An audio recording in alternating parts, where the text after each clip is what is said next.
Bapak Ibu yang ada di rumah, mari kita buka hati di hadapan Tuhan. Kita mau datang menyembah Tuhan pada saat ini.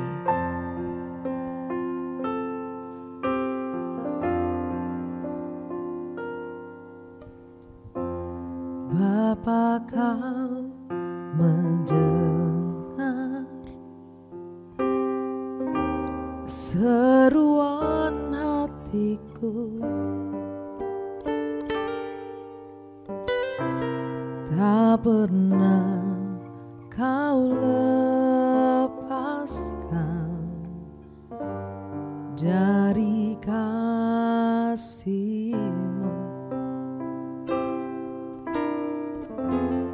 Lewat lembah kelam, Kau temani aku. Roh-Mu bekerja selalu untuk kebaikanku,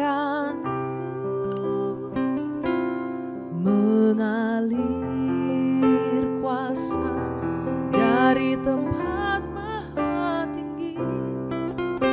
Bapa kekal mulia, Kau hadir di sini, memulihkan hati, menyembuhkan yang terluka. Ku kan tenang bersama-Mu, Bapa. Haleluya. Bapa, Kau mendengar seruan hatiku, tak pernah Kau lepaskan dari kasih-Mu.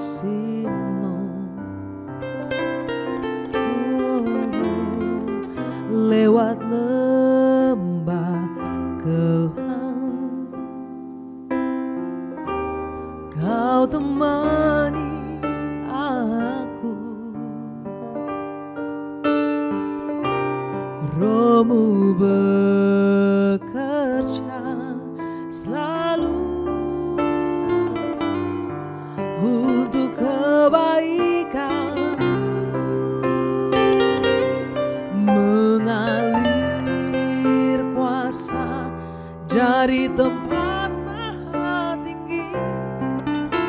Bapa kekal mulia, Kau hadir di sini, memulihkan hati, menyembuhkan yang terluka.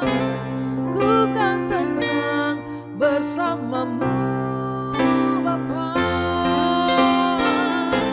Oh, mengalir kuasa dari tempat maha tinggi. Kau Bapa kekal mulia, Kau hadir di sini, memulihkan hati, oh menyembuhkan yang terluka. Ku kan tenang bersama-Mu, Bapa. Ku kan tenang bersama-Mu, Bapa. Kau Tuhan yang setia, Engkau mendengar seruan kami. Kami datang di hadirat-Mu, kami sujud menyembah-Mu Tuhan. Engkau Bapa yang setia, Engkau Bapa yang baik bagi kami. Kami sembah, kami tinggikan Engkau, kami agungkan Engkau. Sungguh kami memuji Engkau, Kau Allah yang ajaib, Tuhan yang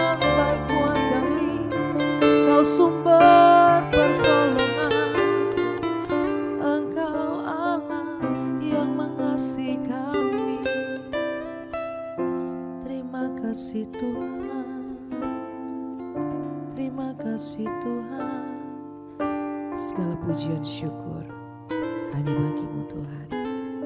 Haleluya.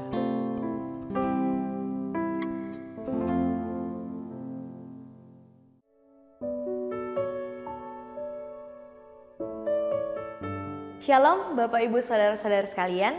Judul renungan Sermon Today adalah tentang Tuhan dalam pengaturan waktu dan perencanaan. Bapak Ibu Saudara-saudari sekalian, sejak kecil kita diajar bagaimana memiliki pengaturan waktu dan perencanaan. Dimulai ketika kita bangun tidur, kemudian setelah bangun kita menyimpan tempat tidur, kemudian berdoa dulu ya, lalu mandi, kemudian ketika sekolah, di sekolah pun diajar jam 7 sudah masuk, lalu harus mengikuti upacara, masuk ke dalam pelajaran jam pertama, jam kedua, istirahat, dan lain seterusnya hingga kita pulang. Dan di dalam pengaturan waktu kita, sejak kecil kita juga sudah dididik bagaimana kita harus memiliki perencanaan-perencanaan, harus bisa mengatur jadwal-jadwal kita dengan baik. Besok misalnya rosternya apa, jadwalnya apa, pelajaran matematika harus masukkan bukunya, lalu ada pelajaran IPA dan lain sebagainya. Hingga ketika kita dewasa, kita pun terbiasa dengan pola seperti itu yang sudah diterapkan sejak kita kecil. Dan hari ini firman Tuhan akan mengajarkan kita kenapa kita harus melibatkan Tuhan di dalam setiap perencanaan waktu dan perencanaan-perencanaan kita. Ada dua hal yang akan kita pelajari hari ini. Yang pertama, karena terkadang ekspektasi kita tidak sesuai dengan realita. Ya, jadi Bapak Ibu Saudara-saudara sekalian, saya punya kesaksian pribadi. Di akhir bulan Desember lalu, saya merencanakan bersama keluarga pergi ke Jogja. Masih di situasi pandemi saat itu, jadi mengharuskan kami untuk sebelum berangkat itu melakukan tes antigen ya. Saya melakukan tes antigen itu bersama keluarga di H-3 sebelum kami berangkat. Kemudian sebelum itu juga kami sudah reservasi hotel ya, dan kami memutuskan juga untuk naik kereta api di saat itu. Dan itu semua sudah kami persiapkan jauh-jauh hari. Sudah kami rencanakan kami akan pergi berkunjung kemana saja, kemudian akomodasi yang kami gunakan, semuanya makan di mana, semua sudah sedetail itu kami rencanakan. Akan tetapi tiba-tiba di H-1 kami dihubungi oleh PT KAI yang mengabarkan bahwa ada peraturan baru dari pemerintah bahwa tes antigen atau rapid antigen saat itu hanya berlaku H-1. Jadi kalau H-3 sudah tidak berlaku lagi. Karena hal itu ya, situasi waktu itu juga lagi kurang baik, semakin bertambah buruk, kami memutuskan untuk tidak jadi pergi ke Jogja. Hal itu cukup membuat kami sekeluarga ya, khususnya saya pribadi kecewa ya, karena sudah merencanakan liburan, sudah menyiapkan segala sesuatunya jauh-jauh hari, tapi ternyata tidak jadi. Dan memang di dalam kehidupan kita banyak hal yang kita rencanakan, yang kita ekspektasikan, kenyataannya tidak sesuai dengan apa yang kita harapkan. Lantas bagaimana? Apa yang harus kita lakukan? Ketika dalam situasi itu tentu saja kita menjadi kecewa dengan keadaan, dengan orang lain. Bahkan ada yang mungkin kecewa ketika apa yang diharapkan tidak sesuai dengan kenyataan, bahkan kecewa kepada Tuhan. Lantas apa yang harus kita lakukan biar kita tidak cepat menjadi kecewa? Yang harus kita lakukan adalah dengan menjaga ekspektasi kita. Firman Tuhan berkata, jagalah hatimu dari segala kewaspadaan, karena di situ terpancar kehidupan. Menjaga hati ini bukan cuma bicara tentang pergaulan saja, tapi kita harus belajar menjaga ekspektasi kita. Kalau kita tidak ingin kecewa atau terhindar dari kekecewaan, maka kita harus menjaga ekspektasi kita. Kalau ketika kita merencanakan sesuatu, kita taruh semuanya kepada Tuhan. Jangan merancang-rancangkan di pemikiran kita sendiri saja, terkesan melampaui Tuhan ya. Tapi kita harus taruh semua rencana kita kepada Tuhan, sehingga kita tidak akan mengalami yang namanya kekecewaan. Dan yang kedua, kenapa kita harus melibatkan Tuhan dalam pengaturan waktu kita? Yaitu karena ada banyak hal yang terjadi itu di luar kendali kita. Bapak Ibu Saudara-saudara sekalian, kalau kita melihat berita hari-hari ini, situasi keadaan di tengah pandemi COVID-19 yang kita hadapi saat ini. Di tahun lalu kita berharap dengan adanya vaksin situasi akan menjadi lebih baik. Tapi ternyata setelah ada vaksin, tapi situasi juga belum berubah menjadi lebih baik. Semua tidak dengan ketidakpastian dan semua yang terjadi itu di luar kendali kita.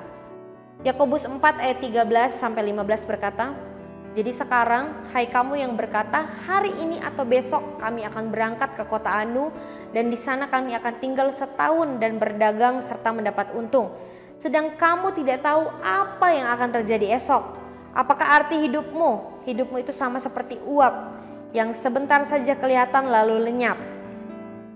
Ayat 15, "Sebenarnya kamu harus berkata, jika Tuhan menghendakinya, kami akan hidup dan berbuat ini itu."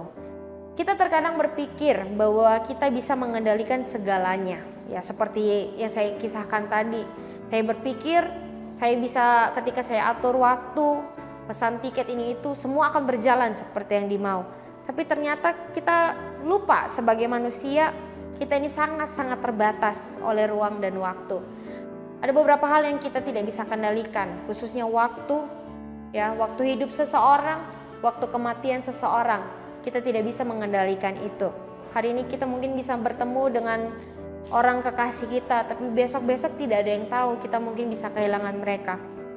Oleh karena itu, mari andalkan Tuhan di dalam pengaturan waktu dan perencanaan kita. Karena kita harus punya pola pikir, punya kesadaran bahwa ada banyak hal di dunia ini yang di luar kendali kita. Jadi kita harus andalkan Tuhan dalam segala perencanaan dan pengaturan waktu kita. Mazmur 127 ayat 1 sampai 2 berkata, nyanyian ziarah Salomo. "Jikalau bukan Tuhan yang membangun rumah, sia-sialah usaha orang yang membangunnya. Jikalau bukan Tuhan yang mengawal kota, sia-sialah pengawal berjaga-jaga. Sia-sialah kamu bangun pagi-pagi dan duduk sampai jauh malam, dan makan roti yang diperoleh dengan susah payah, sebab ia memberikannya kepada yang dicintainya pada waktu tidur."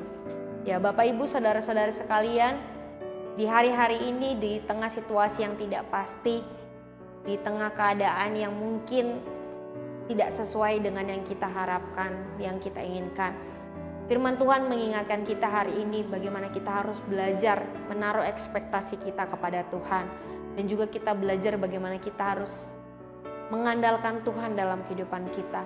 Karena banyak hal di dunia ini, bahkan hari esok tidak ada yang tahu pasti.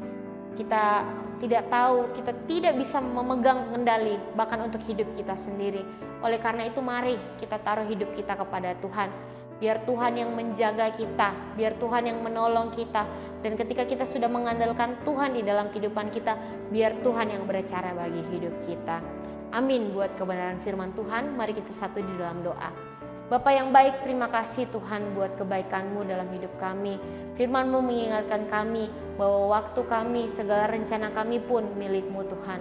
Ajar kami untuk terus bergantung kepada Tuhan. Ajar kami untuk mau menaruh ekspektasi kami kepadamu Tuhan. Dan ajar kami Tuhan untuk memiliki kesadaran Bapa bahwa ada banyak hal yang terjadi dalam hidup kami semua di luar kendali kami. Ajar kami untuk melihat rencanamu, rancanganmu yang indah bagi setiap kami. Bahwa dalam segala sesuatu Allah turut bekerja untuk mendatangkan segala sesuatu yang baik bagi hidup kami. Terima kasih Tuhan buat firman-Mu hari ini yang boleh kami dengar. Biar boleh terus kami ingat, renungkan di dalam setiap kehidupan kami. Kami serahkan hidup kami sepenuhnya ke dalam tangan-Mu. Dalam nama Tuhan Yesus kami berdoa, haleluya. Amin.